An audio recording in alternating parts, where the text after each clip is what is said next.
ওই সাইন্টের নাম ছিল ভ্যালেন্টাইন। ও নিজে ছিল একজন চরিত্রহীন, ছোট ছোট মেয়েদেরকে ফুসলিয়ে ফাসলিয়ে বিছানায় নিত এবং ওটাকে সে বৈধতা দেওয়ার চেষ্টা করত। ওদের জেনারেশন, ওদের প্রজন্ম তো এরকমই, দেখেন না আপনারা পশ্চিমে, ওদের ওখানে, ওদের তো ফ্রি সেক্সের দেশ। কি বলে?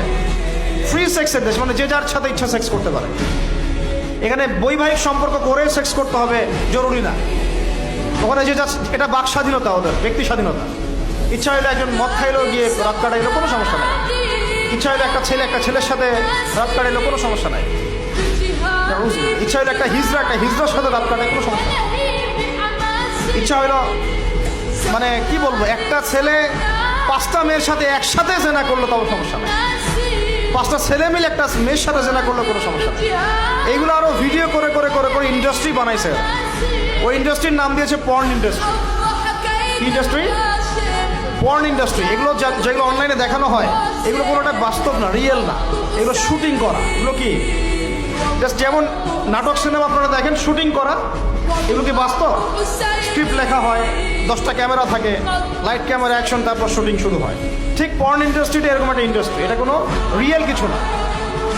ওইটা সারা দুনিয়ার মানুষকে এরকম বেহায়াপনা নগ্নতা ছড়িয়ে দিয়ে ইন্টারনেটের মাধ্যমে প্রত্যেকটা দেশে দেশে পুরা দুনিয়া ছড়াই দিল। এই হলো এই সভ্যতা। ওই সভ্যতার এই ছিল সাইন্ট বলা হয়, মানে সেন্ট, ধর্মযাজক। জেনা করতো, এর বৈধতা দেওয়ার চেষ্টা করতো। তো ওই সময়ে যে রাষ্ট্রপ্রধান ছিল, ওর নাম সম্ভবত ক্ল্যাডিয়াস না কি জানি হবে, আমার মনে নাই, অনেকদিন আগের পর। মেবি দ্বিতীয় ক্ল্যাডিয়াস হতে পারে, নামটা ভুলও হতে পারে, দেখে নিয়ে চেক করে। এ আবার ছিল একটু সৎ। এ দেখছে না, এগুলো তো চলবে না, এরকম ধর্মের নাম দিয়ে আপনি মেয়েদের সাথে এরকম করবেন, কি বলে, নষ্টামি করবেন, এগুলো চলবে না। ওকে ধরে জেলখানায় ঢুকাইছে। জেলখানায় ঢুকানোর পরে একজন কারারক্ষী আছে, ওই কারারক্ষীর মেয়ে আবার অন্ধ, আর এ সাইন্ট আবার চিকিৎসকও ছিল, সে আবার ট্রিটমেন্টও করত, চিকিৎসকও ছিল। তো সে চিকিৎসা করে করে ওই মেয়েটার চোখ কিছুটা ভালো করে দেয়। পরে ওই মেয়ের সাথেও আবার জেনায় লিপ্ত। এরপরে একে ফাঁসি দেওয়া হয়। এরও প্রায় 200 বছর পরে, 400 মনে হয় 90 সাল কি 93 সালের দিকে এসে ওই পরের জেনারেশনের কোনো এক রাজা, ওর নামও বলে গেছে, এটা মনে রাখতেও চাই না, আসলে মনে রাখার বিষয় না। সে এসে ওই দিবসটাকে চালু করলো, যে সে একটা খুব বড় মস্ত প্রেমিক ছিল, মহাপুরুষ ছিল, মহাপ্রেমিক ছিল, তাকে স্মরণ করে রাখা উচিত, স্মরণীয় করে রাখা উচিত। ওই সময় থেকে যে 14 ফেব্রুয়ারি ভ্যালেন্টাইন্স ডে চালু হয়েছে। এরপরে ইউরোপের মধ্যে, শোনেন, ইউরোপের মধ্যে কয়েকটা দেশ ছাড়া কেউই এটাকে গ্রহণ করে নাই। ইতালিতে এই ঘটনাটা ঘটছে, স্বয়ং ফ্রান্সও এটা অনেক সময় গ্রহণ করে নাই। ফ্রান্সে 1779 সালের দিকে, 1779 সালের দিকে ফ্রান্স সরকার এটাকে নিষিদ্ধ করছিল। ওরাই মানে নাই, অস্ট্রিয়া হাঙ্গেরি মানে নাই, জার্মানি মানে নাই। এরা বলছে এইসব নষ্টামি আবার দিবস পালন করার কি আছে। ওরা কিন্তু মুসলিম ছিল না, অমুসলিম, তারাই মানে নাই। তারপরে মধ্যপ্রাচ্যের অনেক কান্ট্রি তো মানেই নাই, পাকিস্তানও মানে নাই, ইন্দোনেশিয়াও এটা হারাম ব্যান করছে, অনেক কান্ট্রি এটাকে ব্যান করেছে। শুধু 2টা কান্ট্রির কথা বলবো, কয়টা বলেন? 2টা কান্ট্রি, যে 2টা কান্ট্রি ফিলিস্তিনে ইসরায়েলের পক্ষে কাজ করেছে। কি মিল আছে এখানে আবার একটা, এটা একটা মিস্টেরিয়াস ব্যাপার। যেই 2টা দেশের প্রত্যক্ষ তত্ত্বাবধানে ফিলিস্তিনের ভূখণ্ডে ইসরায়েলের মতো জারজ রাষ্ট্রের জন্ম হয়েছে, এখনো সাহায্য সহযোগিতা পেট্রোনাইজ করে যাচ্ছে, ওই 2টা রাষ্ট্র এটাকে জিয়ে রাখছে। একটা নাম ব্রিটেন, ওই যে আপনারা লন্ডন যত যান যায়, আর একটা নাম হচ্ছে আমেরিকা। শুধুমাত্র ব্রিটেনই প্রতি বছর প্রায় 100 কোটি পাউন্ড খরচ করে এই দিবসটাকে জিয়ে রাখার জন্য এবং সারা বিশ্বটাকে ছড়ায় দেওয়ার জন্য। আর কত শুনবেন, এগুলো বলতে থাকলে এগুলো নিয়েই রাত পার করা যায়। মূল কথাটা হচ্ছে, এটা আসলো পশ্চিমা সভ্যতা থেকে, কিন্তু পশ্চিমা সভ্যতার অনেক বড় বড় রাষ্ট্রটা গ্রহণ করে নাই, গ্রহণ করে নিয়েছ তোমরা যুবক ছেলেরা, যুবতী মেয়েরা গ্রহণ করলা, তোমরা যারা মুসলিম কান্ট্রির ছেলে মেয়েরা গ্রহণ করলা, তোমরা যারা আল্লাহ তোমাদেরকে মুসলিম পরিবারে জন্ম নেওয়ার তৌফিক দিয়েছিলেন গ্রহণ করলো তারা যারা উম্মতে মুহাম্মাদি বলে দাবি করে। চিন্তা করা যায়। আর বাংলাদেশে, সুবহানাল্লাহ, বাংলাদেশে এটা কিন্তু ছিল না। 1993 সালের আগ পর্যন্ত এটা ছিল না। কত সাল বলেন? 1993 সালের আগ পর্যন্ত বাংলাদেশে এটা চালু হয় নাই। আপনারা হিস্ট্রি ঘাটেন, পড়েন, কবে থেকে এটা শুরু হলো। 1993 সালে ওই সময় একটা পত্রিকা ছিল, সম্ভবত তার নাম জয় জয় দিন, নাম শুনছে? ওর একটা সম্পাদক ছিল, তার নাম হচ্ছে শফিক রহমান। কি রহমান? অনলাইনে ঘাটেন, দেখেন পাবেন। লন্ডনে থাকতো, ওখানে পড়াশোনা করতো, ওখানকার কৃষ্টি কালচার শিখে এসে 1993 সালে প্রথম বাংলাদেশের মাটিতে এইভাবে ঢাকঢোল পিটায় এই বিশ্ব ভালোবাসা দিবস চালু করা হয়, যার মধ্য দিয়ে এই কাজগুলো এখন হচ্ছে। কত সালে? 1993। এই যে ইয়াং জেনারেশন কেউই জানে না, এগুলো ছুটতেছে, একটার পিছনে ছুটতেছে। আমাদের ইয়াংদের মূল প্রবলেম এটা, একটা সামনে কিছু দেখলেই দৌড় দেওয়া শুরু করে। আর দাঁড়াও রে ভাই, দেখো এটা কার, কোত্থেকে আসছে, এর সাথে আমাদের কোনো সম্পর্ক আছে কিনা, এটা আমাদের সংস্কৃতি কিনা, এটা করলে আল্লাহ আবার আমাকে ধরবে কিনা, রসুল আবার আমার উপর রাগ হবে কিনা কে আমাদের মাঠে, আমার আমল নামে আবার গোনা জমাবে কিনা, এগুলো হিসাব আমি কেমন করে দিব, এই চিন্তা করতে হবে না? তুমি তো ভাই মুসলিম পরিবারের যুবক, মুসলিম পরিবারের যুবতী, তোমাদের দ্বারা তো এটা আশা করা যায়। অন্যরা করুক, সেটা না হয় আলাদা বিষয়, আমরা ওগুলো দেখতেও চাই না কে কি করে। 1993-তে এটা বাংলাদেশে আসে, আবার বাংলাদেশে আবার ডাবল জাহেলিয়াত আসে, কিরকম, যেটা আবার অন্য কান্ট্রিতে আসে না। বাংলাদেশে এই দিনে আবার আরও একটা দিবস একসাথে, ওটার নাম পহেলা ফাল্গুন। কি নাম বলেন? এই দুইটা মিলে এখন উদযাপন হবে কালকে থেকে। এই উদযাপন করতে আপনাদের সাগর পারে সব ভিড় জমায় ফেলছে, হোটেল সব বুক, 3 গুণ 4 গুণ ভাড়া। মাশাআল্লাহ, আপনারাও তো যারা হোটেল মালিক আছেন এই সুযোগ লুফে নিচ্ছেন। হ্যাঁ, ব্যবসা বেশি হবে, তারপরে খাওয়া দাওয়া হোটেলের প্রাইস বেশি হবে। শোনেন, একটা হারামকে কেন্দ্র করে যা কিছু অর্জন করবেন সব হারাম। একটা হারামকে কেন্দ্র করে যা কিছু অর্জন করবেন আপনি সবই হারাম।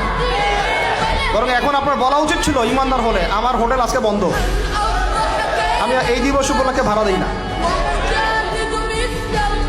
সাগরের সামনে তারা এগুলো করতেছে, সাগরের এক একটা ঢেউ এটা সাক্ষী থাকতেছে।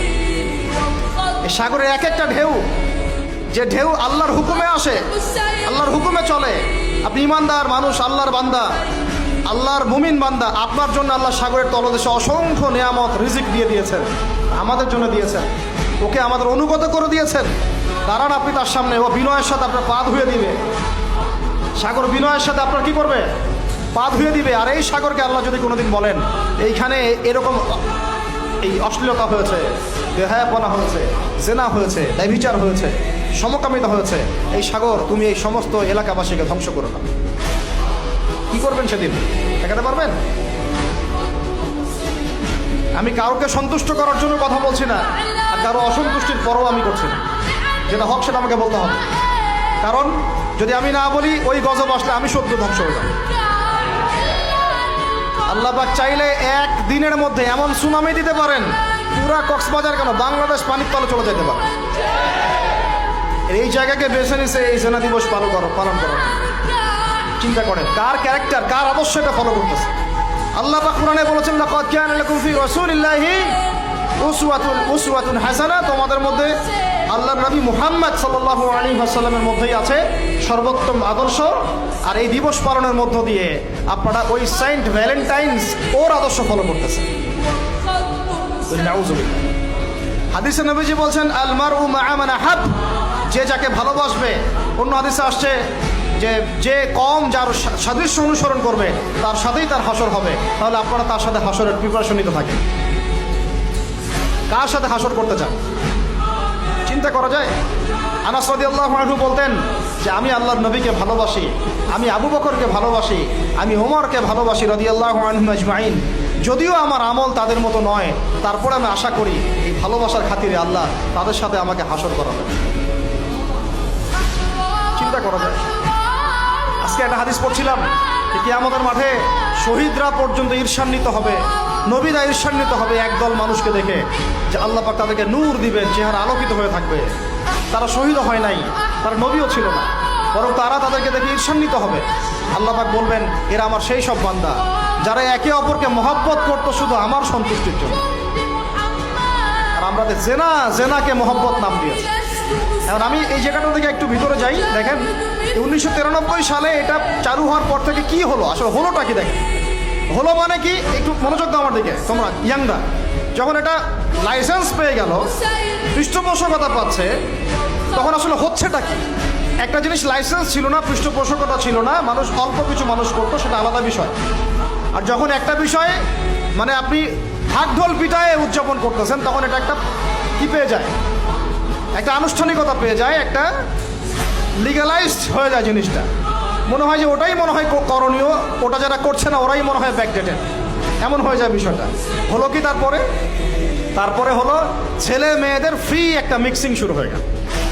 ছেলে মেয়ে মানে আল্লাহ পাক যে বলেছেন যে তোমরা দৃষ্টি নিচু করো, এটা যে কোরআনে আছে যে একটা গায়রে মাহরামের দিকে চোখ পড়লে যদি খারাপ চিন্তা চলে আসে চোখটা কি করো, নিচু করো, ছেলে হোক মেয়ে হোক। এই আয়াত কোরআনেই পড়ে থাকলো, চক্ষু নিচু করো তো দূরের কথা, চোখে চোখ রেখে এখন কিস করতেছে মনে করে বিষয়টা, তাই না? কথা কি বুঝতে পারেন? আল্লাহ পাক কোরআনে বলছেন, আমি শর্ট করে বলতেছি যেন আপনাদের টাইমটাও মানে একটা ফ্যাক্ট, আপনার বাসায় গিয়ে পড়ে দেখবেন। আল্লাহ পাক কোরআনে বলেছেন ওয়ালা তাকরাবা হাযিহিশ শাজারা, একটু বোঝার চেষ্টা করেন। এই কথাটা আল্লাহ পাক বলেছেন আমাদের পিতা এবং মাতাকে, আদম আলাইহিস সালাম এবং হাওয়া আলাইহিস সালামকে। দেখো তোমরা জান্নাতের সব জায়গায় ঘোরো, খাও, কোনো সমস্যা নাই। ওয়ালা তাকরাবা হাযিহিশ শাজারা, এই গাছে উঠবা না, কথাটা এমন না।